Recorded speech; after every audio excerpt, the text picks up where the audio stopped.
கிறிஸ்தவர்களாக இருக்கிறோம், இயேசுவை ஏற்றுக்கொள்கிறோம். ஆனால் நம் வாழ்க்கையில் எந்த ஆசீர்வாதமும் நடக்க மாட்டேங்குது. பொருளாதாரங்கள் வீழ்ச்சி அடைந்திருக்கிறது. நம்முடைய பிள்ளைகள் தான் சிதறடிக்கப்படுறாங்க, நம்முடைய குடும்பங்கள் தான் சிதறடிக்கப்படுகிறது. அப்போது இயேசுவை ஏற்றுக்கொண்டவர்கள் ஆசீர்வதிக்கப்பட முடியாத அளவுக்கு தடைகள் எல்லாமே இருக்குதா? ஏன் நம்மளால் ஆசீர்வாதமாக வாழ முடியல? ஆனால் வேதத்தை ஓப்பன் பண்ணி நீங்கள் பார்த்தீங்க அப்படின்னா நிறைய ஆசீர்வாதங்கள் இருக்குது. எக்கச்சக்கமாக ஆசீர்வதிக்கப்பட்டவர்கள் வேதத்தில் இருக்கிறாங்க. ஆனால் நம்ம வாழ்க்கையில் நடக்க மாட்டேங்குது. சில பேர் சாட்சி சொல்லுவாங்க, இயேசு ஏற்றுக்கொண்டதுனால நான் இப்படி வாழ்கிறேன் அப்படின்னு சாட்சி நல்லா வாழ்வாங்க. ஆனால் ஏன் நம்ம வாழ்க்கையில் நடக்க முடிய மாட்டேங்குது என்றதான ஒரு கேள்வி நமக்கு இருந்து கொண்டே இருக்குது. அது உங்களுக்கு மட்டும் கேள்வி இல்லை, எனக்கு பல ஆண்டுகளாக இயேசு ஏற்றுக்கொண்ட அந்த காலத்திலிருந்து கேள்விகள் இருந்தது உண்டு. கடந்த நாட்களில் தான் அந்த கேள்விக்கான ஒரு பதில் வசனத்திலிருந்து ஒரு புல் ஸ்டாப் கிடைச்சிது. எனவே ஏன் இயேசு கிறிஸ்துவை ஏற்றுக்கொண்ட நாம் ஆசீர்வாதமாய் வாழலை? இயேசுவை ஏற்றுக்கொண்ட நாம் ஏன் நம்மகிட்ட பொருளாதாரம் இல்லை? இயேசுவை ஏற்றுக்கொண்ட நாம் ஏன் கடங்காரனாக இருக்கிறோம்? இயேசுவை ஏற்றுக்கொண்ட நாம் ஏன் நம்முடைய குடும்பத்தில் பிரச்சனை இருக்குது? ஏன் சமாதானம் இல்லாமல் இருக்குது? நம்ம பிள்ளைகள் மத்தியில் ஏன் சமாதானமாக இல்லாமல் இருக்குது? ஏன் நமக்கு சரியான ஒரு வீடு இல்லாமல் இருக்குது? ஏன் சரியான ஒரு பொருளாதார ஆசீர்வாதம் பிஸ்னஸில் வளர முடியாமல் இருக்குது? அப்போ என்ன காரணம்? இயேசுவை ஏற்றுக்கொண்டவர்கள் என்ன காரணத்து நிமித்தமாக இப்படி இருக்கிறோம்? இயேசு ஏற்றுக்கொண்டால் நன்மை நடக்கணும்ல. அப்படி தானே உள்ளே நம்ம கூப்பிட்டாங்க. இயேசுக்கிட்ட வாப்பா விடுதலை நடக்குது, எல்லாம் கடன் தீருது, இயேசுக்கிட்ட வாப்பா பிரச்சனை மாறுது, இயேசுக்கிட்ட வாப்பா வியாதி சுகமாகுது, இப்படி நன்மை சொல்லுதுன்னு கூப்பிட்டாங்க. உள்ளே பார்த்தா நமக்கு நிறைய நன்மைகள் நடக்க மாட்டேங்குது. ஆனால் பைபிளில் படித்து பார்த்தா நிறைய பேருக்கு நன்மை நடந்ததாக தான் இருக்குது. யார் எடுத்து பார்த்தாலும் அவங்களுக்கு ஆசீர்வாதம் கொட்டிருக்கு. அதிபதியாக மாறி இருக்கிறாங்க, ராஜாக்களை மாறி இருக்கிறாங்க, பணக்காரனாக மாறி இருக்கிறாங்க, குடும்பங்கள் ஆசீர்வதிக்கப்பட்டிருக்கு, பிள்ளைகள் ஆசீர்வதிக்கப்பட்டிருப்பாங்க. ஆனால் ஏன் என் வாழ்க்கையில் அது நடக்க மாட்டேங்குது என்ற ஒரு கேள்வி உங்களுக்குள்ளாக இருக்கிறது. பட் அது எனக்குள்ளாகவும் இருந்தது. ஆனால் அந்த கேள்விக்குண்டான பதில் நம்ம இன்றைக்கி பார்க்க போகிறோம். கவனித்து பார்த்தீங்க அப்படின்னா அதுக்குண்டான பதில் நம்ம கற்றுக்கொண்டு ஆசீர்வதிக்கப்படுவதற்கான வழிமுறைகள் நமக்கு இருக்கும். உற்று நோக்கினால் நீங்கள் கற்றுக்கொள்வீர்கள். ஹல்லேலூயா. எனவே வார்த்தைகளை, வசனங்களை, பேசுகிற எல்லா காரியத்தையும் நீங்கள் உற்று நோக்கும்போது அதிலிருந்து நீங்கள் சம்பவத்தை என்ன செய்ய முடியும்னா கற்றுக்கொள்ள முடியும். கற்றுக்கொண்டால் தான் உங்கள் வாழ்க்கையில் அப்ளை பண்ண முடியும். கற்றுக்கொள்வதற்கு பல காலங்கள் தேவை. கற்றுக்கொண்டதை அப்ளை பண்ணுவது ரொம்ப கடினம். ஏன்னா சக்ஸஸ் ஆகிட்டு இருக்காது, எல்லா நேரத்துலையும் சக்ஸஸ் ஆகாது. தொடர்ச்சியாக அதில் தோல்வியே ஏற்படும். அதுக்கப்புறம் தான் அது சக்ஸஸில் கொண்டு போய் நம்ம நிப்பாட்டுவோம். ஓகே, நம்ம உபாகம் புத்தகத்தில் எல்லாருக்கும் தெரிஞ்சு புரிஞ்சு புளிச்சு போய் பல முறை படித்து தேஞ்சு போன ஒரு வசனம். நம்ம படித்து தேஞ்ச வசனம் அது. ஓகேங்களா? அந்த வசனத்தை நம்ம எடுத்துக்கலாம். உபாகமும் 28வது அதிகாரம். இந்த டிவியில் டிஸ்பிளே பண்ணுங்க அந்த வசனங்களை. உபாகம் 28வது அதிகாரத்தில் இங்கே நீங்கள் கவனித்து பார்த்தீங்க அப்படின்னா இயேசுவை ஏற்றுக்கொண்ட அந்த காலத்திலே புதிய விசுவாசிகள் படிக்கக்கூடிய அதிகாரங்களில் மிக முக்கியமான ஒரு அதிகாரம் தான் இந்த உபாகம். ஒரு பரீட்சை அப்படின்னு பார்த்தீங்க அப்படின்னா 1ஆம் வசனத்தில் அந்த பரீட்சை இருக்கிறது. 58ஆம் அதிகாரம் 1வது வசனத்தில் வாசிக்கலாம். இன்று நான் உனக்கு விதிக்கிற உன் தேவனாகி கர்த்தருடைய கட்டளைகளின்படியெல்லாம் நீ செய்ய கவனமாயிருக்கும்படிக்கு அவர் சத்தத்திற்கு உண்மையாய் செவி கொடுப்பாயானால் உன் தேவனாகிய கர்த்தர் பூமியில் சகல ஜாதிகளில் உன்னை மேன்மையாக வைப்பார். ஹல்லேலூயா. இங்கே வசனம் என்ன இருக்குது என்றால், கர்த்தருடைய வார்த்தைக்கு செவி கொடுக்கிறவன் யாரோ அவனை கர்த்தர் என்ன செய்வார்னா எல்லாரை பார்க்க உயர்த்தி வைப்பதாக இருக்கிறது.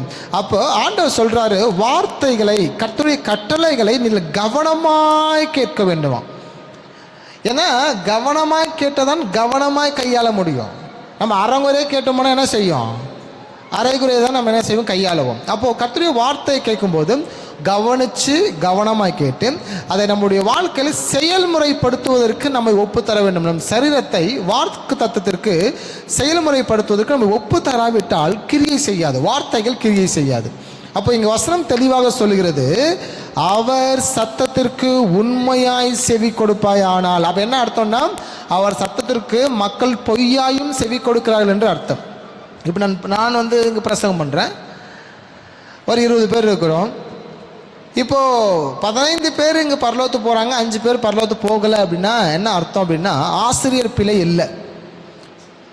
அவரவர்கள் தான் என்ன செய்யணும், செவித்தரணும். அது எப்படி செவித்தரணும்? உண்மையாக செவித்தரணும். எதையோ பேசுகிறாங்க, நான் கேட்குறேன் அப்படின்னா உங்களுக்கு பயனற்றது, உங்களுக்கு புரியாது, உங்களுக்கு வேஸ்ட். அது ஏதோ சபைக்கு வந்து உட்கார்ந்துட்டுருக்கோம், வார்த்தையை கேட்குறோம், போகிறோம், உங்களுக்குள்ள ஒரு தாக்கத்தையும் ஏற்படுத்தலை அப்படின்னா உண்மை இல்லாத அந்த வார்த்தைகளை கேட்டிருக்கோம் அப்படி எடுத்தோம். அப்போ ஆண்டவர் சொல்கிறாரு, ஏனென்றால் இஸ்ராயேல் மக்கள் 30 லட்சம் ஜனங்களும் இயேசு கிறிஸ்து வாக்குத்தத்தத்தை கேட்குறாங்க. ஆண்டவர் எதையெல்லாம் பேசுகிறாரோ மோசே கிட்ட அத்தனை வாக்குத்தத்த வார்த்தைகளையும் மோசே 70 பேரை வைத்து பின்பதாக ஒரு 120 பேரை வைத்து முழு இஸ்ரவேலுக்கும் அந்த வார்த்தையை பரப்புறார். அப்போ எல்லா ஜனங்களும் எப்படி கேட்குறாங்கன்னு பார்த்தீங்கன்னா, சிலர் உண்மை உள்ளவர்களாகவும் சிலர் உண்மை அற்றவர்களாகவும் அந்த வார்த்தைகளை கேட்குறாங்க. அதனால தான் வேதம் சொல்லுகிறது, அவர் சத்தத்திற்கு உண்மையாய் செவி கொடுப்பாயானால் உன் தேவனாகிய கர்த்தர் பூமியில் உள்ள சகல ஜாதிகளிலும் உண்மை மேன்மையாக வைப்பார். ஹல்லேலூயா. அப்போ ஆண்டவங்களை மேன்மையாக வைக்கணும்னு நாங்கள் என்ன செய்யணும்? கர்த்தருடைய சத்தத்திற்கு செவி கொடுக்கணும். ஆண்டவங்களை மேன்மையாக வைக்கணும்னா உண்மையாகவே செவி தரணும். ஆண்டவங்களை மேன்மையாக வைக்கணும் அப்படின்னா உண்மையாகவே ஆண்டவர் சத்தத்தை செவி கொடுத்து வெளிச்சத்தின் பிள்ளைகளாக நீங்கள் நடக்கணும். வெளிச்சத்தில் நீங்கள் நடக்கும்போது உங்களுக்கு எல்லைகள் ஆசீர்வதிக்கப்படுது. செகண்ட் ஒன் பாருங்கள், 2ஆம் வசனத்தில், நீ உன் தேவனாகிய கர்த்தரின் சத்தத்திற்கு செவி கொடுக்கும் போது இப்பொழுது சொல்லப்படும் ஆசீர்வாதங்கள் எல்லாம் உன்மேல் வந்து உனக்கு பலிக்கும். அப்போ முதலாவது நம்ம என்ன செய்யணும்? பிகினிங்காகவே ஆண்டவருடைய சத்தத்திற்கு நம்ம செவி கொடுக்கணும். ஆண்டவர் சத்தத்துக்கு செவி கொடுக்கும்போது ஆண்டவர் இப்போ சொல்லப்படுகிற அத்தனை ஆசீர்வாதமும் உங்கள் தலைமையில் அறிவிக்க செய்வார். அப்போ ஆண்டவருக்கு செவி கொடுங்க, அவர் வார்த்தைக்கு செவி கொடுங்க. சபைக்கு வரும்போது பாஸ்டர் சொல்கிறத கவனிக்கணும். வீட்டில் இருக்கும்போது வசனத்தை படித்து பைபிள் என்ன சொல்லுகிறதோ அதை கவனிக்கணும். வாரம் ஃபுல்லாக என்ன செய்யணும் அப்படின்னா, நாங்கள் இன்றைக்கி சண்டே என்ன பேசுகிறோமோ அதெல்லாம் எழுதிட்டு போயிடணும். வீட்டில் போய் உட்கார்ந்துட்டு ஜஸ்ட் அதை ஒரு ரீகால் பண்ணணும். ஜஸ்ட்டை நீங்கள் படிக்கும்போது ஆண்டவர் அதுக்கு மறைப்பொருளை தமக்கு பயந்தவர்களுக்கு வெளிப்படுத்துவார். ஆரம்ப கட்ட காலத்தில் நான் ஒரு சபைக்கு போயிட்டுருக்கும்போது 2013 16 வரை சபைக்கு போயிட்டுருந்தோம். சபைக்கு போகும்போது நான் ஒரு பேப்பர் வச்சு எல்லாமே எழுதிக்கிட்டு அந்த வாரம் திங்கள்லேருந்து சனிக்கிழமைக்குள்ளார என்ன செஞ்சிருவேன்னா அந்த வசனத்தை ஒரு டைம் படித்து பார்த்துருவேன். அப்போ என்னென்னா, ஊழியக்காரர் பேசி நம்மளுக்கு புரியாதவை இல்லைன்றால் ஊழியக்காரர் பேசாத சில ரகசியமெல்லாம் எப்பொழுது நமக்கு வெளிப்படும்னா உட்கார்ந்து மெடிடேட் பண்ணும்போது, அதாவது தியானிக்கும் போது தான் அந்த வசனம் எல்லாம் நமக்குள்ளே என்ன செய்யணும், கிரியை செய்ய ஆரம்பிக்கும்.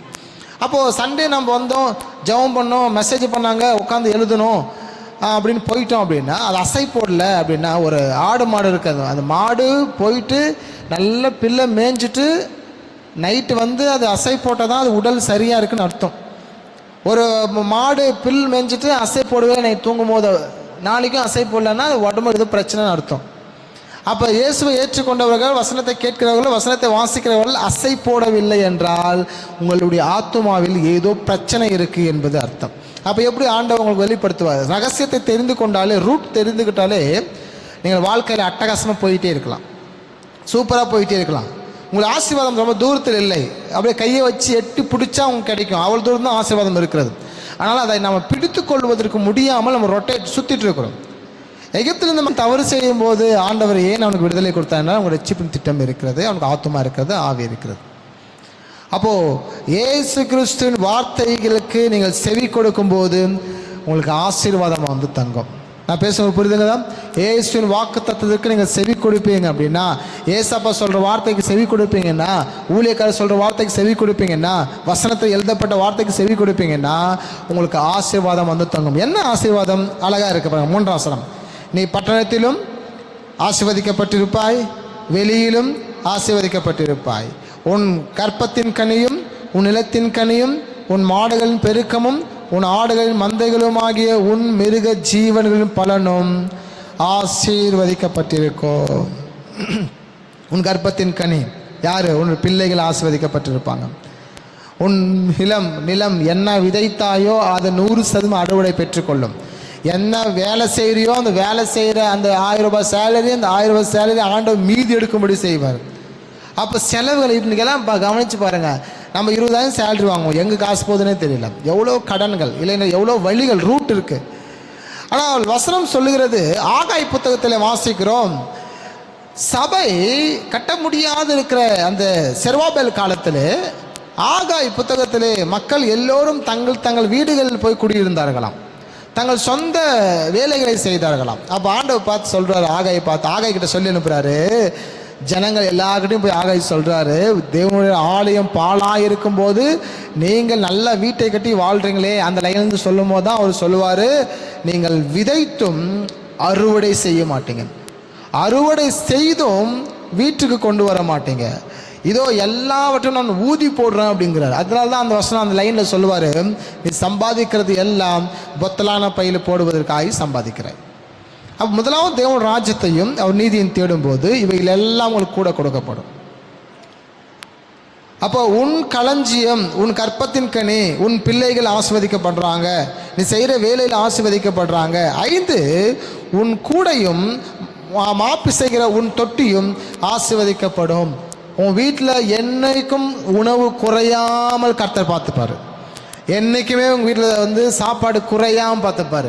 நீங்கள் இன்னொருத்தருக்கு உதவி செய்கிற அளவுக்கு பார்த்துப்பார். எப்போ கர்த்தர் வாக்குத்தத்தத்தையும் வசனத்தையும் நீங்கள் கேட்கும்போது உங்கள் வாழ்க்கையில் உணவுக்கு தட்டுப்பாடு இல்லாமல். 6, நீ வருகையிலும் ஆசீர்வதிக்கப்பட்டிருப்பாய், நீ போகையிலும் ஆசீர்வதிக்கப்பட்டிருப்பாய். 7வது பாருங்க, என்னதான் ஆசீர்வாதம் இருந்தாலும் விரோதிகள் உண்டு. உனக்கு விரோதமாக எழும்பும் உன் சத்துருக்களை கர்த்தர் உனக்கு முன்பதாக முறியடிக்கும்படியே ஒப்பு கொடுக்கப்படுவார். சரி, ஒப்பு கொடுப்பார். ஒரு வழியாய் உனக்கு எதிராய் புறப்பட்டு வருவார்கள், 7 வழியாய் உனக்கு விரோதமாய் ஓடி போவார்கள். வேதம் சொல்லுகிறது, உங்களுக்கு நன்மை செய்தால் உங்களுக்கு தீமை செய்கிறவன் யார்? அவனுடைய கண்கள் நம்ம மேலே விழுந்துருச்சு, அவன் நமக்கு சூனியம் பண்ணிட்டான், அவன் நம்மளை பார்க்குறான், அவன் கண்ணுக்கு விழுறோம். வசனம் சொல்லுகிறது, நீங்கள் நன்மை செய்தால் உங்களுக்கு தீமை செய்கிறவன் ஒருவனும் இல்லை. அப்போது நீங்கள் நன்மை செய்தால் உங்களுக்கு மேன்மை உண்டு என்று வசனம் சொல்லுகிறது. நன்மை செய்யாது இருந்தாலும் உங்கள் பாவம் உங்கள் வாசப்படியை படுத்திருக்கும் என்று வசனத்தில் வாசிக்கிறோம். அப்போ உங்கள் நன்மை செய்தால், உதவி செய்தால், இல்லைன்னா மக்களுக்கு நன்மை மாத்திரம் செய்தால் தீமை செய்கிறவன் எழும்ப மாட்டான். அப்போ ஆண்டவர் சமூகத்தில் இருக்கிற நாம், நமக்கு விரோதமாய் ஒரு வழியாய் புறப்பட்டு மக்கள் வருவார்கள், ஆனால் 7 வழியாய் அவர்கள் புறப்பட்டு ஓடி போவார்கள். 8வது வசனம், கர்த்தர் உன் களஞ்சியங்களிலும் நீ கையிடும் எல்லா வேலையிலும் உனக்கு ஆசீர்வாதம் கட்டளையிடுவார். உன் தேவனாகிய கர்த்தர் உனக்கு கொடுக்கும் தேசத்திலே உன்னை ஆசீர்வதிப்பார். ஓசூர் வந்திருக்கீங்களா? ஓசூர் நீங்கள் ஆசீர்வாதமாக இருப்பீங்க. இங்கேருந்து வேறு இடத்துக்கு டிரான்ஸ்ஃபர் ஆகி போகிறீங்களா? அங்கே போய் நீங்கள் ஆசீர்வாதமாக இருப்பீங்க. உங்கள் சொந்த ஊர் போகிறீங்களா? அங்கே போய் நீங்கள் ஆசீர்வாதமாக இருப்பீங்க. ஆசீர்வாதம் என்றால் என்ன அப்படின்னு நான் உங்களுக்கு சொல்கிறேன் பாருங்கள். நிறைய பணத்தை வைப்பது ஆசீர்வாதம் அல்ல. ஆசீர்வாதம் என்பது என் தேவைகளை நானே சந்தித்துக் கொள்வது, என் தேவைகளை என் கையினாலே சந்தித்துக் கொள்வது. எனக்கு தேவையான ஒரு வீடு, தேவையான வாகனங்கள், தேவையான பொருளாதாரங்கள், தேவையான உடைகள், இது எல்லாமே என்னுடைய கையினாலே, அதாவது நான் சம்பாதித்து என்னை காப்பாற்றிக் கொள்வது. நான் போய் இஎம்ஐ போட்டு கடனை வாங்கி அப்படி கிடையாது. என்னென்னா, உங்கள் கை நிமித்தம் நீங்கள் ஆசீர்வாதமாக இருப்பது, உங்கள் கையினாலே நீங்கள் பிழைத்துக் கொள்வது, உங்கள் சம்பாதிப்பினாலே நீங்கள் பிழைத்துக் கொள்வது. அட்லீஸ்ட் நீங்கள் கடன் கொடுக்காவிட்டாலும் பரவாயில்லை, அட்லீஸ்ட் என்னுடைய வருமானத்தில் நான் வாழ வேண்டும், போதுமான வாழ்க்கை வாழ வேண்டும், எல்லாம் பொருளும் வாங்கணும், பிள்ளைகள் இருக்கிறாங்க, அவங்க படிக்கணும், படிப்பு செலவு இருக்கிறது, உணவு செலவு இருக்கிறது, இப்படி என் கையினாலே நான் வாழ்வது தான் பிளஸ்ஸிங், ஒரு ஆசீர்வாதம் என்று நான் சொல்லிட்டு இருக்கேன். இன்றைக்கி கிறிஸ்தவர்கள் கடனில் மாட்டிக்கிறோம், ஈஸியாக போயிட்டு வேதனையில் மாட்டிக்கிறோம், எவ்வளோ ஒரு ஒரு இஷ்யூ பிரச்சனையில் போய் மாட்டிக்கிறோம். கவனிக்க வேண்டியது 9ஆம் வசனத்தில் வாசிக்கும் போது, அந்த 8ஆம் வசனத்தில் வாசிக்கும் போது, நீ கையிலும் எல்லா வேலையிலும் உனக்கு ஆசீர்வாதம் கட்டளையிடுவார். உன் தேவனாகிய கர்த்தர் உனக்கு கொடுக்கும் தேசத்திலே உன்னை ஆசீர்வதிப்பார். நீ உன் தேவனாகிய கர்த்தரின் கட்டளைகளை கை கொண்டு அவர் வழியில் நடக்கும்போது, நீ உன் தேவனாகிய கர்த்தரின் வழிகளை கை கொண்டு அவர் வார்த்தையின் வழிகளில் நடக்கும்போது, கர்த்தர் உனக்கு ஆணையிட்டபடியே உன்னை தமக்கு பரிசுத்த ஜனமாக நிலைப்படுத்துவார். ஆமென். அப்போ ஆண்டவர் எப்பொழுது உன்னை ஆண்டவர் நிலைப்படுத்துவார்னா, அவருடைய வார்த்தைகளையும் கட்டளைகளையும் கை கொள்ள வேண்டும். 2வதாக அவர் வழியில் நாம் நடக்க வேண்டும். ஆரம்ப நாட்களிலிருந்து நீங்கள் சபைக்கு அந்த காலத்திலிருந்து பேசிக்கொண்டு இருக்கிறதான ஒரு சம்பவம் இது. அவர் வார்த்தை கீழ்ப்படிங்க, அவர் வார்த்தைக்கு நீங்கள் கீழ்ப்படிஞ்சு ஓடுங்க, அவர் கட்டளை கீழ்ப்படிஞ்சு ஓடுங்க. ஏன்னா மக்கள் 4-5 ட்ராக் இருக்குது, எதுலையோ ஓடிக்கிட்டு இருக்கிறோம். எங்கே போய் நின்னாலும் முடிவு இல்லாதது, நம்மளுக்கு பிளஸ்ஸிங்கே கிடைக்காது, சாபமும் வேதனையும் வரிசிக்க செய்து கொண்டே இருக்கும். அப்போ இயேசு காட்டுகிற அந்த வழியில் நீங்கள் போவீங்கன்னா உங்களுடைய வாழ்க்கை தரங்கள் நிச்சயமாக ஆசீர்வதிக்கப்படும். 10ஆம் வசனம் சொல்லுது, அப்பொழுது கர்த்தருடைய நாமம் உனக்கு தரிக்கப்பட்டது என்று பூமியின் ஜனங்கள் எல்லாம் கண்டு உனக்கு பயப்படுவார்கள். நீங்கள் பிளஸ்ஸிங்காக இருக்கணும். அப்போ தான் என்ன செய்வார் ஆண்டவர் அப்படின்னா, அவர் நாமத்தை உங்கள் மேல் வைப்பார். ஆண்டவர் நாமம் உங்கள் மேல் இருக்குமானால் உங்களுக்கு எதிராக நிற்கிறவன் ஒருவனும் இல்லை. அன்று இஸ்ரேல் மக்கள் மத்தியிலே அடிமைத்தனத்தில் மோசே இறந்துட்டாரு. அப்போ யுத்தம் பண்ணுறாங்க, எல்லா இடத்துலையும் யுத்தம் பண்ணல. அவர்கள் ஆங்காங்கே எரிகோவை சுற்றி வராங்க. 7 நாட்கள் தானாய் விழுந்து அதை நொறுங்கி போனது. அந்த எரிகோவை பிடித்து கொண்டாங்க, சமாரியை பிடித்து கொண்டாங்க. அங்கே இருக்கிறதான நிறைய நாட்டை அவங்க பிடித்து கொண்டாங்க. யுத்தம் செய்யணும்னு அவசியம் இல்லை. கர்த்தர் உங்களோடு கூட இருப்பாரனாலே, உங்களால் கர்த்தர் நாமம் உங்கள் மேல் இருக்கும்னாலே சில நாட்டின் அரசர்கள் சரண்டர் ஆனாங்க. யோசுவா கிட்ட நாங்கள் உமக்கு முன்பதாக நிற்க முடியாது, ஸோ சரண்டர் ஆகுறாங்க. அப்போ ஆண்டவர் நாமம் உங்கள் மேல் இருக்கும் அப்படின்னா, ஆண்டவர் நாமம் உங்கள் மேல் அசைவாடும் அப்படின்னா மக்கள் சரண்டர் ஆகுவாங்க. உங்களுக்கு விரோதமாக மக்கள் எழும்ப மாட்டாங்க. உங்களுக்கு விரோதமாக மக்கள் எந்த ஒரு செயலும் ஆக்டிவிட்டின்னு இருக்க மாட்டாங்க. மக்கள் சரண்டர் ஆகுவாங்க. இன்னைக்கு ஆண்டவர் உங்கள் கூட இருக்கிறாரா? ஆண்டவர் பெயர் உங்கள் மேல் இருக்கா? ஆண்டவருடைய நாமத்திற்கு நீங்கள் மகிமையாக வாழ்ந்துட்டு இருக்கீங்கன்னா அந்த நாமம் உங்கள் மேல் தரிக்கப்படும்.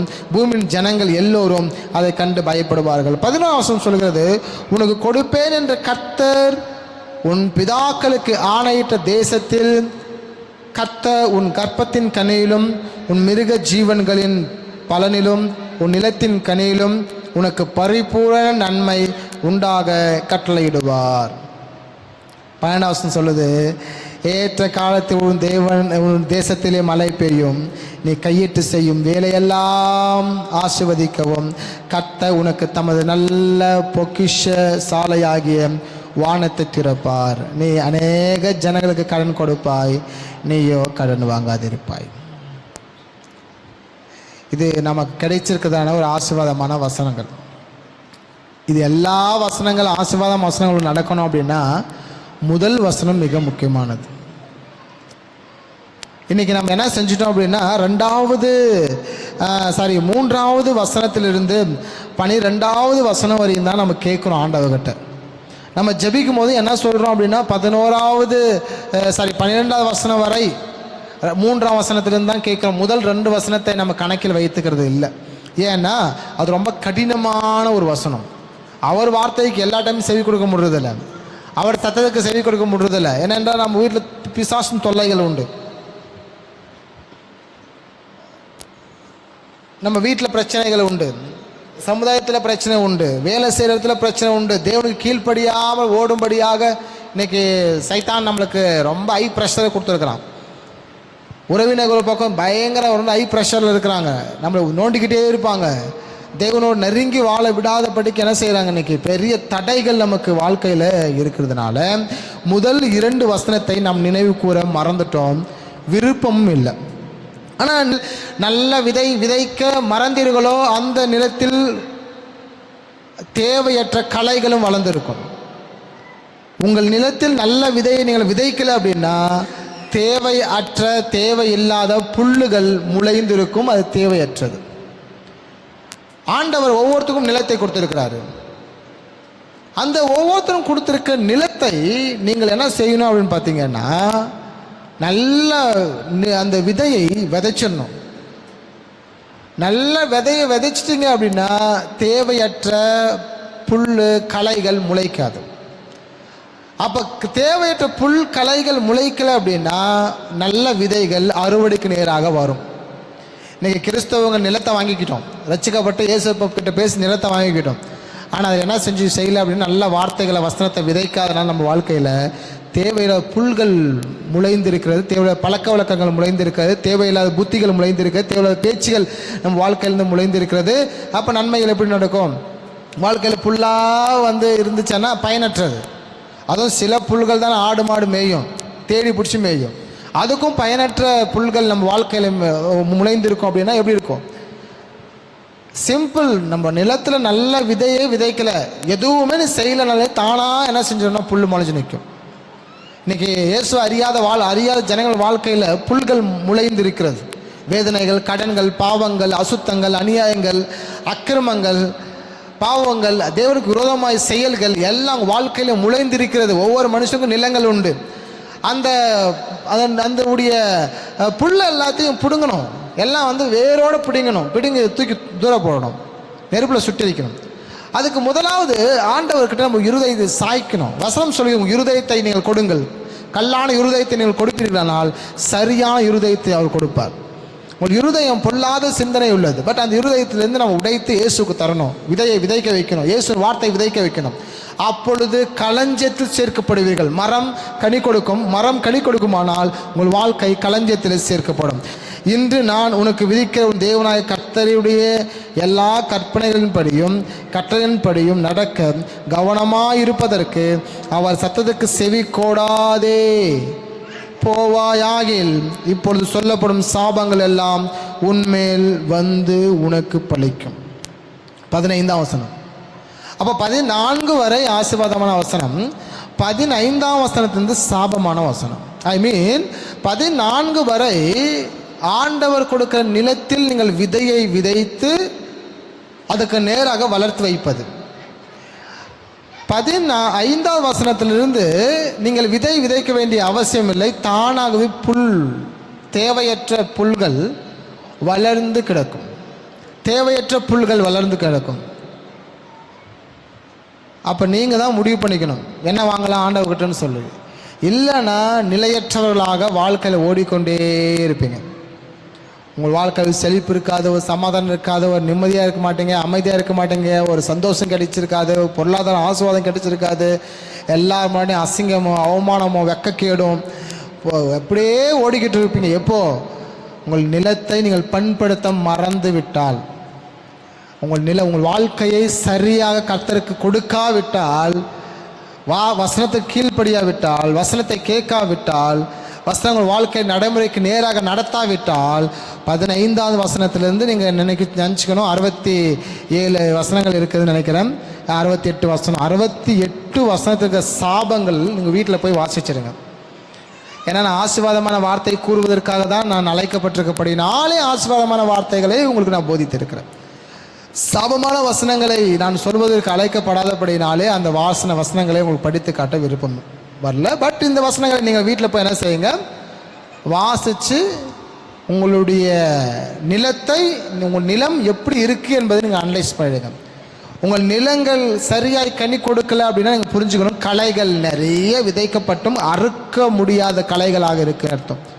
தேவையில்லாத பிசாசானவன் நம் வாழ்க்கையில் புத்தியையும் தேவையில்லாத உறவு முறைகளையும் தேவையில்லாத அசுத்தத்தையும் தேவையில்லாதவைகளும் விதைக்கப்பட்டபடினாலே நமக்கு கிடைக்க வேண்டிய ஆசீர்வாதங்களை நாம் இழந்திருக்கிறோம். நிலங்களை கர்த்தர் கொடுத்திருக்கிறார், விதைகளும் இலவசமாய் கிடைக்கிறது. அந்த விதைகளை எடுத்து நிலத்தில் போட்டு நிலத்தை பண்படுத்த நம்மளால் முடியாமல் இருக்கு. அந்த விதை நிலத்தில் போட்டால் சபைக்கு நம்ம சரியாக உட்கார்ந்து ஆண்டவர் வார்த்தை கேட்டு சபையாக ஆராதிக்கும் போது அந்த நிலத்தில் இருக்கிற அந்த விதை காலத்திற்கு ஒவ்வொரு நாளும் அது ஒன்றின் கீழ் ஒன்றாக வளர்ச்சி அடைந்து கொண்டிருக்கிறது. ஒன்று 30ஆயும், ஒன்று 60ஆயும், ஒன்று 100ஆயும் வளர்ச்சி அடைந்து கொண்டிருக்கிறது. அப்போ உங்கள் நிலத்தை நீங்கள் பாதுகாத்து கொள்ள வேண்டும். சார் பேச புரியுதுங்களா? ஏமாந்து விட்டுட்டீங்க அப்படின்னா பின்னாடி போய் பார்ப்பீங்க, திரும்பி ரொம்ப தூரம் போயிடுவீங்க, பின்னாடி போய் திரும்பி பார்ப்பீங்க. உன்னுடைய வாழ்க்கை 40 வருஷம் போயிட்டுருக்கோம், 30 வருஷம் போயிட்டுருக்கோம், 50 வருஷம் போயிட்டுருக்கோம். ஓட வேண்டிய வயசில் ஓடல அப்படின்னா உட்கார வேண்டிய வயசில் ஓடணும் அப்படிம்பாங்க. ஆண்டவரை வசனம் தெளிவாக சொல்லுது, பிரசங்கி 12ஆம் அதிகாரத்தில், தீங்கு நாட்கள் வரும் முன்பதாகவே உன் சிருஷ்டிகளை நினை அப்படின்றது. ஏன்னா தீங்குல நீங்கள் மாட்டிக்கிட்டீங்க அப்படின்னா உன் சிருஷ்டியை நினைக்க முடியாது. நினைக்கலாம், அப்படி அப்படியே ரோட்டில் போகும்போது சிலுவையை பார்த்துட்டு போகலாம், இந்த ரோட்டில் அப்படி நடந்து போகும்போது சிலுவையை பார்த்துட்டு போகலாம். எங்கேயாவது ஒரு நம்ம சர்ச்சு பாஸ்டர் பார்க்கும்போது இப்படி இன்றைக்கி மக்கள் சபை விட்டு நின்றாலும் ஓடி ஒழியணும், இயேசுவை ஏற்றுக்கொள்ள அப்படின்னா ஓடி ஒழியணும். ஏன்? வெக்கம் முடியல. பட் அவங்க நல்லா இருப்பாங்களா அப்படின்னா பொருளாதாரத்தை நல்லாவே இருக்க மாட்டாங்க, சூழ்நிலை சாதகமாக இருக்காது, அழிவு மட்டுமே இருக்கும். ஓடுவாங்க, எதையாவது சாதிக்கிறவங்க ஓடுவாங்க, முட்டி மோதி நிற்பாங்க. சாதிக்கிற இடம் வேத புத்தகத்தில் இருக்குது என்று நான் உங்களுக்கு சொல்லிட்டு இருக்கிறேன். உங்களுக்கு இருக்கிற எல்லா ஆசீர்வாதம் பொருளாதாரம் நம்முடைய வசனத்தில் இருக்குதுன்னு சொல்லிட்டு இருக்கிறேன். சபையில் இருந்து வாழ முடியாதவர்கள் சபையை விட்டு வெளியே போனால் வாழ முடியுமானா கட்டாயம் வாழ முடியாது. கொஞ்சம் காலத்து இருக்காது, பிசாசு உன் கண்ணை மறைச்சிருப்பான்.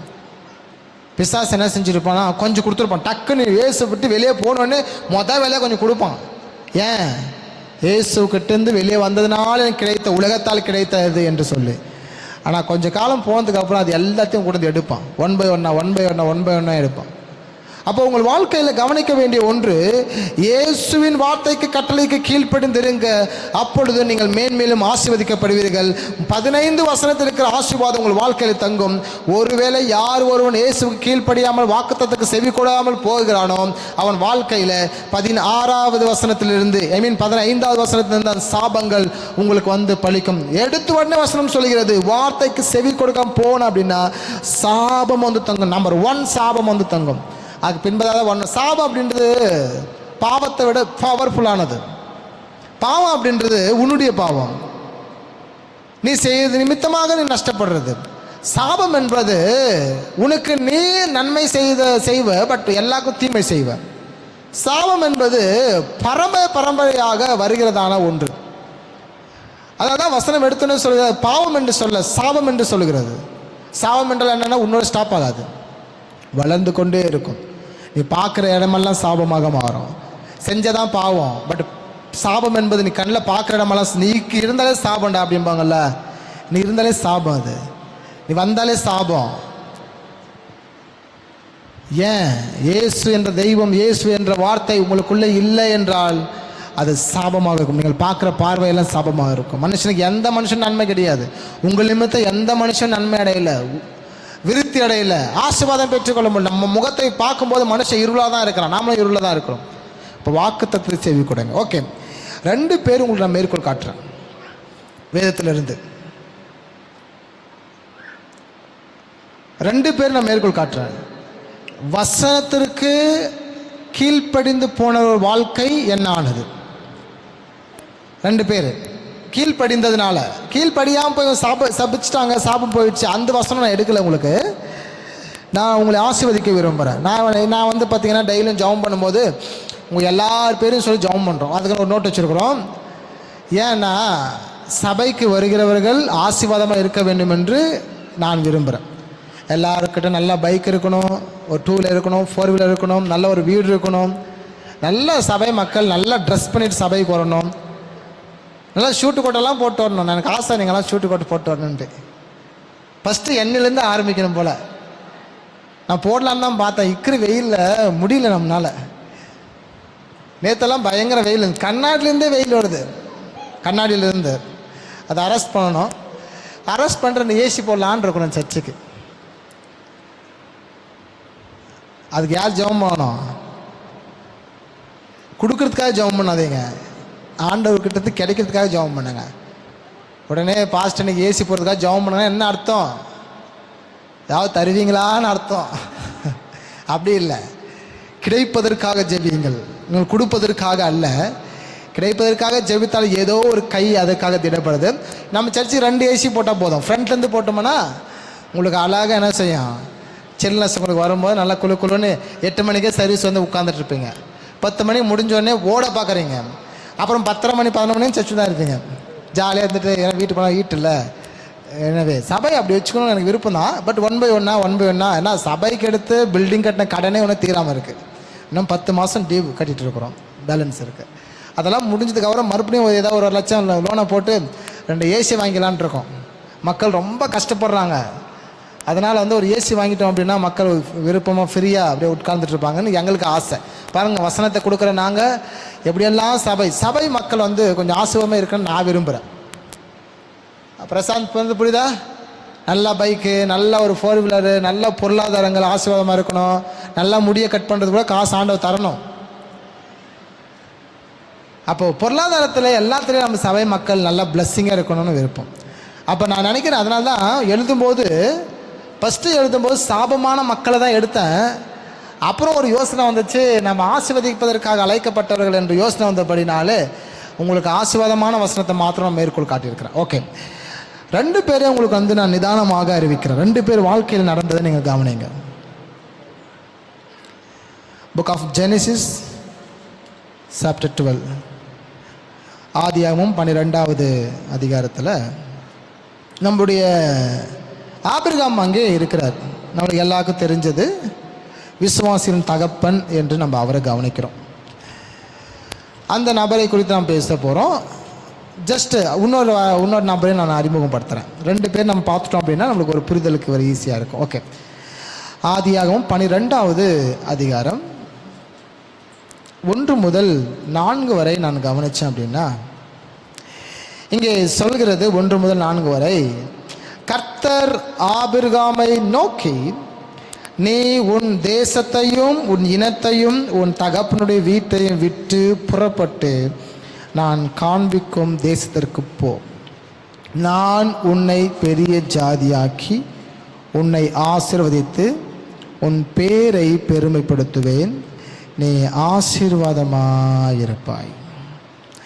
உன்னை ஆசீர்வதிக்கிறவர்களை ஆசீர்வதிப்பேன், உன்னை சபிக்கிறவர்களை சபிப்பேன். பூமியில் உள்ள வம்சங்கள் எல்லாம் உனக்குள் ஆசீர்வதிக்கப்படும் என்றார். கர்த்தர் ஆபிரகாமுக்கு சொன்னபடியே அவன் புறப்பட்டு போனான். லோத்தும் அவனோட கூட போனான். ஆபிரகாம் ஆரானை விட்டு புறப்பட்ட போது 75 வயதுள்ளவனாய் இருந்தான். ஆபிரகாம் ஒரு சீமான், ஒரு பெரிய பணக்காரன். விக்கிரக தோப்புகளால் நிறைந்திருந்த தேசம். விக்கிரகங்களை அவன் செய்து அது பெரிய ஒரு பிஸ்னஸ் பண்ணிட்டு இருந்தான். அவனுக்கு கீழாக அநேக வேலைக்காரர்கள் இருந்தாங்க. விக்கிரகத்தை செய்து கொண்டிருந்தவன், சிலைகளை.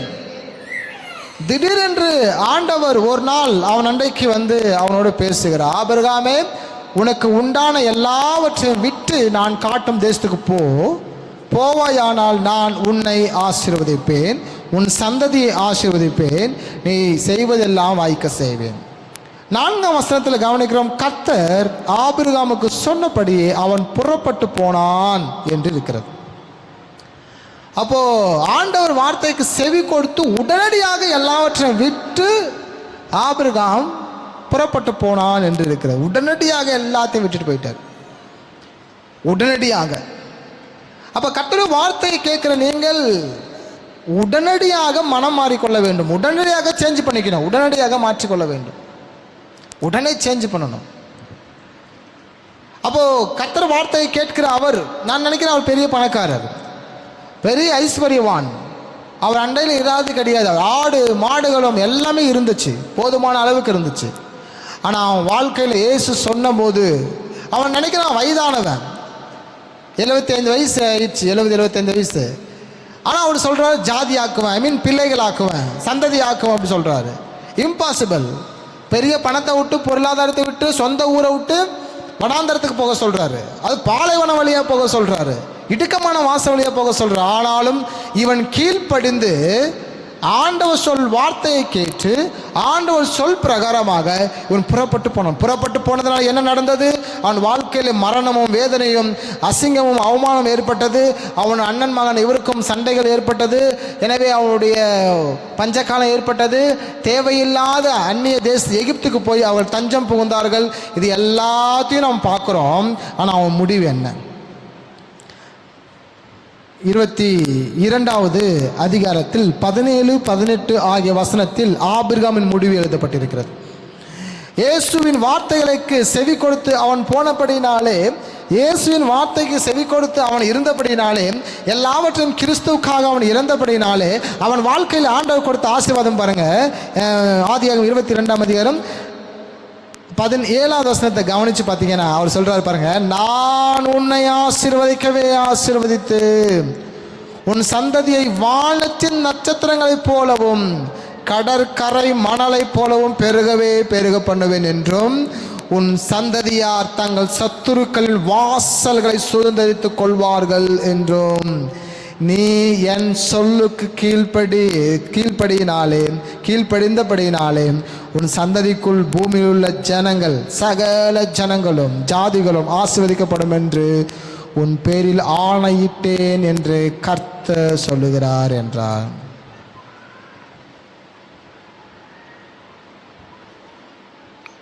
ஆண்டவர் ஆபிரகாமுக்கு கொடுக்கிற ஆசீர்வாதம் 18 சொல்லுகிறது, நீ என் சொல்லுக்கு கீழ்ப்படிந்தபடியினாலே உன் சந்ததிக்குள்ளாக பூமியில் உள்ள சகல ஜனங்களும் ஆசீர்வதிக்கப்படுவோம். எப்படி?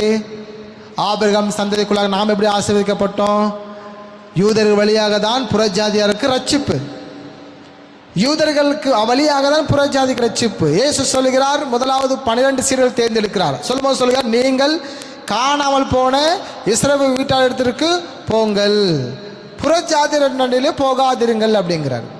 முதலாவது யூதர்களை தேர்ந்தெடுத்து யூதர்களை இஸ்ரவேல் தேசத்துக்கு உள்ளாக விடுதலை ஆக்கும்படி ஏற்படுத்துகிறார். பின்னும் 120 பேரை அவர் தேர்ந்தெடுத்து இஸ்ரேலுக்கு உள்ளாக மெசியா வந்தாயிற்று என்று சொல்லுங்கள் என்று சொல்லுகிறார். அதற்கு பிற்பாடு இயேசு கிறிஸ்து பரலோகத்தை ஏறி போகும்போது 500 பேருக்கு தரிசனமாக சொல்றாரு, இப்ப நீங்கள் புறப்பட்டு உலகம் எங்கும் போங்கள் என்று சொல்லுகிறார். முதலாவது யூதர்களை தேர்ந்தெடுத்து இஸ்ரேலுக்குள்ளாக, பின்பு இஸ்ரேல் மக்களை தேர்ந்தெடுத்து 120 பேரை இஸ்ரேலுக்குள்ளாக சுவிசேஷம் அறிவிக்கப்படுகிறது. இயேசு பரலோகத்தை எடுத்துக்கொள்ளப்படும் போது 500 பேர் சூஸ் பண்றாரு. அந்த 500 பேர்கிட்ட சொல்றாரு, இப்ப நீங்கள் புறப்பட்டு உலகம் எங்கும் போங்கள், ஏனென்றால் ஆபிரகாமின் சந்ததிக்கு உள்ளாக உலகத்திற்கு அத்தனை ஜாதிகளும் அவருக்குள் ஆசீர்வதிக்கப்படுகிறார்கள். நம்ம எல்லாம் ஆபிரகாம் ஆசீர்வாதத்திற்கு சொந்தக்காரர்கள். ஏனென்றால் யூதர்கள் வழியாக தான் ரட்சிப்பு நமக்கு வந்திருக்கிறது. அப்போ ஆபிரகாமின் வழியாக தான் நீங்கள் நானும் ஆசீர்வதிக்கப்பட்டிருக்கிறோம். எனவே அதனால் தான் நாங்கள் வசனத்தில் அப்படி சொல்லப்பட்டிருக்கிறது. 18ஆம் வசனம், என் சொல்லுக்கு நீ கீழ்ப்படிந்தபடினாலே தான் உன் சந்ததிக்குள்ளாக பூமியில் எத்தனை பேரும் ஆசீர்வதிக்கப்படும்படி அவர் அனுகிரகம் செய்தார். அப்போ எந்த வார்த்தைக்கு நம்ம கீழ்ப்படிந்திருக்கிறோம்? ஆண்டவர் வார்த்தைக்கு செவி கொடுத்திருக்கணும். நம்ம ஜெபிக்கிறவங்களா இருக்கணும், ஆராதிக்கிறவங்களா இருக்கணும், உட்காரக்கூடியவர்களாக இருக்கணும். கர்த்தருடைய பாதத்தில் மனசில் இருக்கிற அந்த விசுவாசம் வெளியே கொண்டு வரணும். மிக முக்கியமானது. உன்னை நான் நேசிக்கிறேன் என்று சொல்லுகிறான், வெளியே கொண்டு வந்து அவன் நேசிக்கிறதுக்கு அடையாளமாக அவனுக்கு எதையாலும் தந்து நேசிக்க வேண்டும். அதான் நேசம். அப்போ அன்பு அப்படின்றது கொடுப்பதின் மூலமாக வெளிப்படக்கூடிய ஒன்று. இயேசு எப்படி அன்பு கூர்ந்தார்? தன் ஜீவனை கொடுத்தார். அது மட்டும் இல்ல, பிதாவான எப்படி அன்பு கூர்ந்தார்? இயேசு கிறிஸ்து கொடுத்து நம்ம அன்பு கூர்ந்தார் என்று நம்ம வேதத்தில் வாசிக்கிறோம். யோவான் 3ஆம் அதிகாரத்தில் வசனம் இருக்கிறது, 14, 15 ஆகிய வசனத்தில்.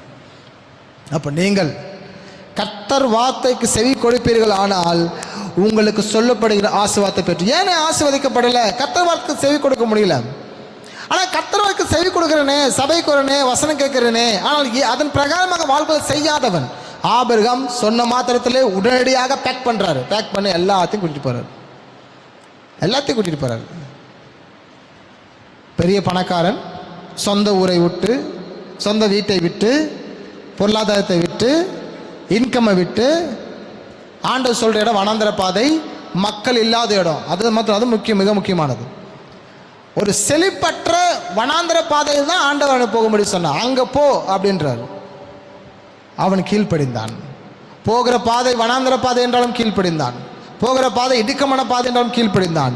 நான் வாழ்கிற வாழ்க்கை கஷ்டமான வாழ்க்கை என்றாலும் கீழ்ப்படிய வேண்டும். கர்த்தருடைய வார்த்தைக்கு செவி கொடுக்கிற யாரோ அவனுக்குள் எல்லாம் ஆசீர்வதிக்கப்படும். உங்களுக்குள் ஆசீர்வாதம் வேணுமா? நீங்கள் ஆசீர்வதிக்கப்படணுமா? உங்கள் இடங்கள் ஆசீர்வதிக்கப்படணுமா? இல்லை உனக்குள்ள இன்னைக்கு நிறைய பேர் சொல்கிறத நான் பார்த்துருக்கிறேன். ஏன்னா எங்கள் வீட்டில் நான் தான் ஃபஸ்ட்டு ரசிக்கப்பட்டேன். ஆனால் இன்றைக்கி என் மாமா, அத்தை, சித்தப்பன், பெரியப்பன் எல்லாம் ரசிக்கப்பட்டாங்க. சுமியக்கா கூட என்கிட்ட சொல்லியிருக்காங்க. இந்த மாதிரி உங்கள் வாழ்க்கையில் ஒருத்தர் ரசிக்கப்பட்டுருவாங்க. நான் தான் ரசிக்கப்பட்டிருப்பேன். பார்த்தா என் அண்ணன், தம்பி, மாமாச்சி எல்லாம் ரசிக்கப்பட்டிருப்பாங்க. ஒருத்தன் தான் ஊழியத்துக்கு வந்தேன். பார்த்தா என் குடும்பத்தில் எல்லாரும், என் மனைவிட்டார் எல்லாரும் ரசிக்கப்பட்டிருப்பாங்க. இப்படி சொல்லக்கூடியவர்கள் இன்னைக்கு இருக்கிறாங்க. எனவே உங்கள் வாழ்க்கையில் நீங்கள் எப்படி ரசிக்கப்பட விரும்புகிறீங்க? எப்படி மக்களை உங்களுக்குள்ளாக ஆசீர்வாதமாக வாழ வைக்க போகிறீங்க? அப்போ வாக்குத்தத்தத்தை நீங்கள் சுதந்திரத்துக் கொள்ளாவிட்டால், வாக்குத்தத்தத்தை ஏற்றுக்கொள்ளாவிட்டால், வாக்குத்தத்தின் பிரகாரம் வாழாவிட்டால் பயனற்றது. பட் வாக்குத்தத்தம் எப்படி இருக்கும்? வனாந்தர பாதையாக இருக்கும். வாக்குத்தத்தம் எப்படி இருக்கும்? தூங்க முடியாது. வாக்குத்தத்தம் எப்படி இருக்கும்? சாப்பிட முடியாது. வாக்குத்தத்தம் எப்படி இருக்கும்? சில நேரத்தில் கடினமான பாதையாக இருக்கும், அசுத்தமான பாதையாக இருக்கும், அவமதிக்கப்படுவீங்க, கேவலப்படுவீங்க, அசிங்கப்படுத்துவாங்க எல்லாரும் அவங்கள. ஆனால் சுதந்திரத்துக் கொள்ளப்பட வேண்டிய இடத்திற்கு போகக்கூடியதான ரூட் அது. வெற்றி மட்டும் நமக்கு வேணும். ஆனால் எந்த வகையிலும் கிறிஸ்தவர்கள் தோல்வி ஏற்றுக்கொள்வதே இல்லை. தோல்வி ஏற்றுக்கொண்டால் தானே வெற்றி காண முடியும். தோல்வி இல்லாவிட்டால் வெற்றி காண முடியாது. அப்போ ஆபிரகாம் வாழ்க்கையிலே ஆண்டவர் அவன் சொன்ன வாக்குத்தத்தின்படியாக அவன் செய்தபடியினாலே, ஆண்டவர் ஸ்பெசிஃபிக்காக அவனை பார்த்து சொல்றார் 18th, நீ என் சொல்லுக்கு கீழ்ப்படிந்தபடினாலே, ஆண்டவர் உங்களை பார்த்து சொல்றாரு, தேவ வார்த்தை கீழ்ப்படிந்தபடினாலே உன் சந்ததிக்குள் பூமியில் உள்ள சகல ஜாதிகளும் ஆசீர்வதிக்கப்படும்படி ஆசீர்வதிக்கப்படும் என்று என் பேரில் ஆணையிட்டேன் என்றார். அது போலவே இன்னைக்கு வரையும் நம்ம யூதர்கள் வழியாக ஆசீர்வதிக்கப்பட்டு கொண்ட ஜனங்கள். நம்மை அவர் ஏற்றுக்கொள்வதற்காக நம்மை ஆண்டவர் இணைக்க வேண்டி அவர்கள் வெட்டி வைத்திருக்கிறார். மரத்திலிருந்து அவர்கள் வெட்டப்பட்டவர்கள், நாம்போ அந்த மரத்தில் ஒட்டப்பட்டவர்கள்.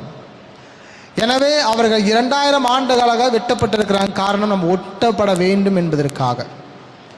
நாம் எல்லாரும் எடுத்துக்கொள்ளப்பட்ட பிற்பாடு அந்த மரத்தில் அவர்கள் ஒட்டப்படுவார்கள். அவர்கள் ஒட்டப்பட்டால் அந்த நாட்களில் ரட்சிப்பு இல்லை. 1000 வருஷ அரசாட்சியில் ரட்சிப்பு இல்லை. அங்கே வாழ்வதற்கு அங்கே உரிமை கொடுக்கப்பட்டது. ரட்சிப்பின் திட்டம் அந்த 1000 வருஷத்தில் இல்லை. அங்கே பிசாசு இல்லை, அங்கே இயேசு ரட்சகர் இல்லை. அவர் நீதிபரர், அவர் நியாயாதிபதி, அவர் ஆளுகை செய்கிறவர், அவர் தலைவர், அவர் அங்கே அரசன். இன்றைக்கி அவர் லாயர், நமக்காக வழக்காடுறார். வேதம் சொல்கிற நமக்காக பெருமூச்சுகளோடு வேண்டுதல் செய்கிறவர். இன்றைக்கி அவர் லாயர். அவர் பிதாக்கிட்ட பரிந்து பேசுகிறார். நீங்கள் தவறு செஞ்சாலே உங்களுக்காக பரிந்து, உங்கள் பேரை சொல்லி பரிந்து பேசுகிறார். ஆனால் 1000 வருஷம் அரசாட்சின்னு வரும்போது அவர் அரசனாக வராரு. எனவே அன்னைக்கு ஆட்சி செய்வார். ஸோ ரட்சிப்பு அந்த நாட்களில் இல்லை. கவனிக்க வேண்டிய ஒன்று, உங்களுக்கு கிடைக்கிற காலத்தை நீங்கள் பயன்படுத்திக்கொள்ளும். இன்னொரு நபரை நான் உங்களுக்கு மேற்கோள் காட்ட விரும்புகிறேன். இதே ஈசாக்கு ஆதியாகமம் புத்தகத்தில் இதே 22ஆம் அதிகாரத்தில் 7வது வசனம் என்ன நடந்துச்சு அப்படின்னா, ஈசாக்கை பற்றி அங்கே இருக்குது. ஆண்டவர் ஈசாக்கு ஆபிரகாம் பார்த்து சொல்கிறாரு. 22ஆம் அதிகாரம் 1 வசனத்தில் என்ன சொல்கிறாருன்னு பார்த்தீங்கன்னா, தேவன் ஆபிரகாமை சோதித்தார்.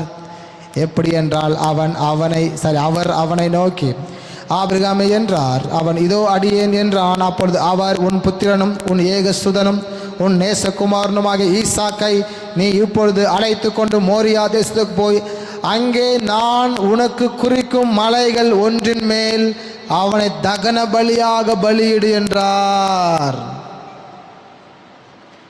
ஆபிரகாம் அதிகாலையில் எழுந்து மனைவிக்கு சொல்லாமல் போகிறாரு. அங்கே மனைவிக்கு சொல்லாமல் ஒரு வேலைக்காரை கூட்டிக் கொண்டு போகிறார். ஏன் மனைவி சொல்லாமல் போகிறார் சொல்லுங்க? அவங்க உங்களை விட மாட்டாங்க போகிறதுக்கு. அதனால் ஒரு மனைவிக்கு சொல்லாமல் போகிறாரு.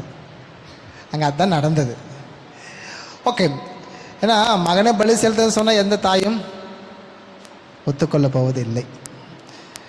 அது நாமளாக இருந்தாலும் அவராக இருந்தாலும். பட் இவர் கீழ்ப்படிந்தார். ஏனென்றால் ஆண்டவர் வார்த்தைக்கு கீழ்ப்படிந்தார். ஓகே, 7th வாசிக்கிறோம். அப்பொழுது ஈசாக்கு தன் தகப்பனாகிய ஆபிரகாமை நோக்கி சொல்றார், என் தகப்பனே என்றான். அதற்கு அவன், என் மகனே இதோ இருக்கிறேன் என்றார். அப்பொழுது அவன், இதோ நெருப்பும் கட்டையும் இருக்கிறது, தகன பலிக்கு ஆட்டுக்குட்டி எங்கே என்றான். அதற்கு ஆபிரகாம், என் மகனே தேவன் தமக்கு தகன பலிக்கான ஆட்டுக்குட்டியை பார்த்து கொள்வார் என்றான். அப்புறம் இருவரும் கூடி போய் தேவன் அவனுக்கு சொல்லியிருந்த இடத்திற்கு வந்தார்கள்.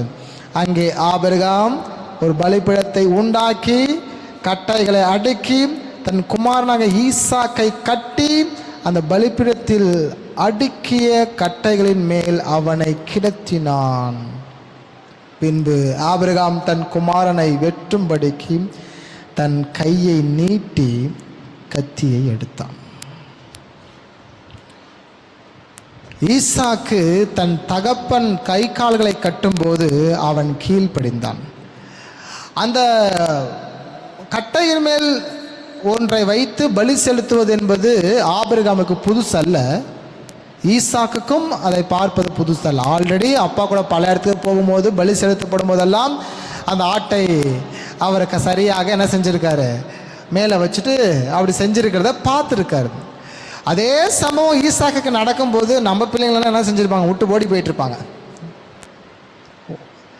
ஆனால் ஈசாக்கு தன் தகப்பனுக்கு கீழ்ப்படிந்து அப்பாவுக்கு முழுவதும் தன் ஜீவனுக்கும் தப்பி, தன் ஜீவன் போனாலும் பரவாயில்ல, தன் தகப்பனை கீழ்ப்படுகிறார். தகப்பன் வார்த்தை கீழ்ப்படுகிறாரு. ஏன்னா ஃபர்ஸ்ட் நம்ம பார்த்தோம் நேரடி தேவ வார்த்தை கீழ்ப்படிஞ்சார். 2வது பார்த்தோம் தகப்பன் வார்த்தை கீழ்ப்படுகிறதான ஒரு ஈசாக்கு. நீங்கள் தேவ வார்த்தை கீழ்ப்படிய வேண்டும், நம்பர் 1.